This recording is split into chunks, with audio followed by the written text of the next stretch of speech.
இப்போது புதிய அறிமுகம் ஆச்சி ஹோட்டல் சாம்பார் 50 கிராம் ரூபாய் 20 மட்டுமே.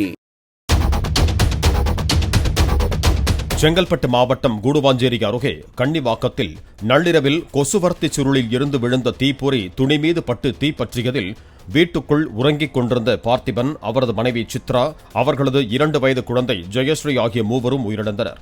மூவரும் ஆழ்ந்த உறக்கத்தில் இருந்ததால் தீ பற்றியது தெரியாமல் போனதாகவும், புகை சூழ்ந்து மூச்சு திணறல் ஏற்பட்டு உயிரிழந்திருக்கலாம் என்றும் போலீசார் தெரிவித்தனர்.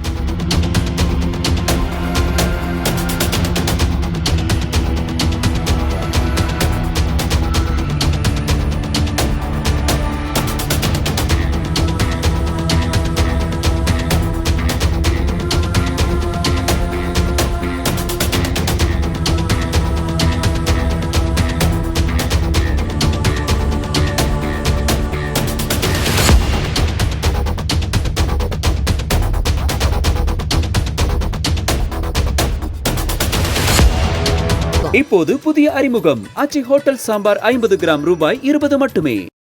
பிளே ஸ்டோர் மற்றும் ஆப் ஸ்டோரில் இருந்து பாலிமர் செயலியை QR கோடு மூலம் பதிவிறக்கம் செய்யுங்கள்.